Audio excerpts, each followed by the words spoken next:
I saw this documentary series on Netflix called Murder Mountain, Yeah, which was like really fascinating crazy. about Humboldt County and how like when it was sort of the prohibition era of growing pot, all these people would go missing, and it was like super crazy.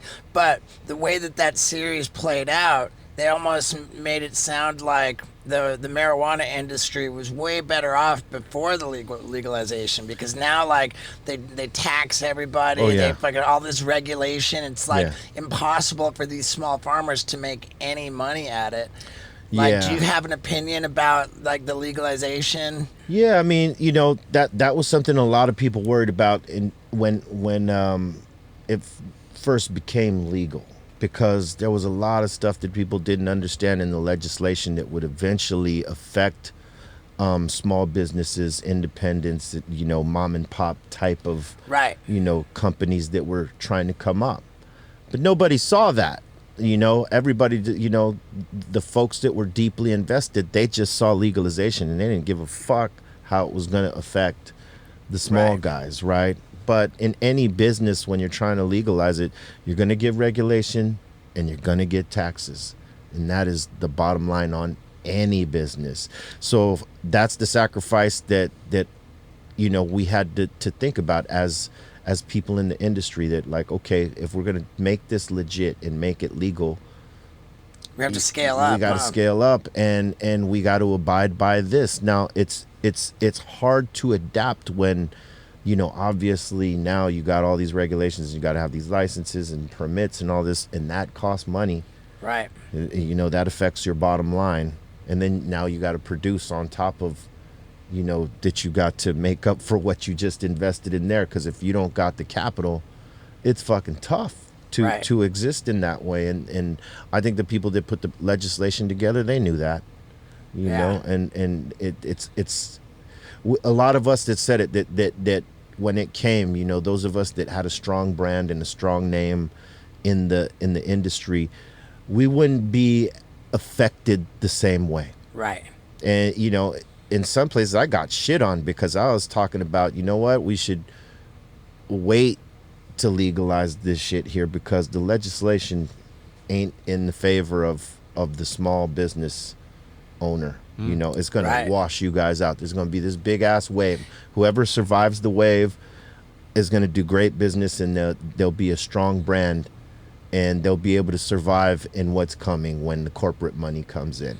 Those of us that don't survive, we're just going to wash away. Right. We're going to have to sell our licenses and shit like this, right? And that's exactly what the fuck happened. So I could understand why some of those folks up there want to just unplug and not be a part of the shit. But if you're trying to be a legal brand or a legal retailer, you know, it is what it is right now. It costs to make it, it costs to be in this business, but once you get it going and once you get your momentum, and like Cookies is a great example. I mean, they started with one store and a huge hype on their name, and the expansion that they've had has been incredible. Yeah. And we're pretty much right behind them in that, in terms of our Right expansion. on. We're about to, push to open many stores outside of California. Now here in California we got 6. So, you know, it's all about trying to get your brand right and adhering to the fucking rules and regulations that and just operate the way you need to right now, so that they don't have an excuse to take your licenses away or to Right. stomp your fucking brand out. Because I mean, realistically, I think our taxation here in California is very high, which is unfair. Like, there's no industry that gets taxed the way the cannabis industry does. Wow. So on Is it like top of 20%, already, 25%? Higher than that. Yeah. so, it's and crazy. California is already the highest, and then Yeah. with cannabis, it's Oh just yeah, even crazier. there's no we get no reprieve, and realistically, cannabis sort of helped California through these times in the pandemic, because a lot of these shops were allowed to stay open as essential businesses because for some people it's medicine. You know what I mean? And I would say the cannabis industry has held California up. I mean, it's revenue that it didn't have. I mean, even the entertainment industry was leaving California because it was too expensive to operate here Right. and do production here, so they go somewhere cheaper. That's been going on before the pandemic too. Yeah, since way before the pandemic. Yeah. You know, so California needed the revenue, and yet our taxes are so fucking high. You know, I think they need to fix that. Well, I know they need to fix that, but that's a part of the shit.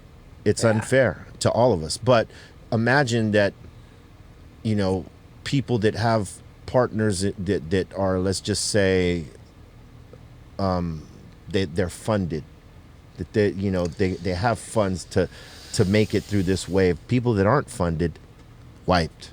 Well, and plus too, like getting into the weed business, it's like a lot of these people were on the black market before and like, oh fuck, let's get legal. Yeah. And then they get legal, and then they're like, okay, cool, where's this money coming from? They're like, well, I can't really like document where it's coming from. Yeah, and so some they get just don't want to fucked. pay the taxes neither. Right. I mean, you're making all this money and you're not paying taxes. You got your overhead and you know what that is. Most of these guys know what their shit is and they know what they got to do to make X amount.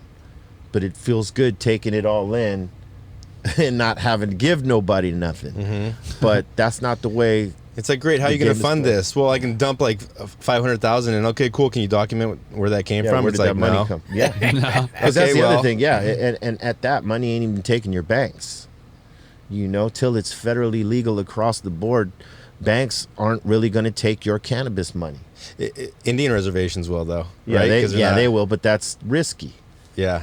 You know what I mean? That's risky. Any of that is definitely risky. But I mean, you got to do something. And so, you know, you Open up a laundromat next door and watch the money. It's called Steve-O's Hot Sauce for Your Butthole. And if you go on Amazon and type in Steve-O's Hot Sauce for Your Butthole and order yourself a bottle, you'd be really helping me. Because right now we're ranked number 30 on all of Amazon. And if you buy a bottle, we might go up the ladder. And that would mean a lot. So please get on Amazon and buy Steve-O's Hot Sauce for Your Butthole. Yeah. Yeah, dude.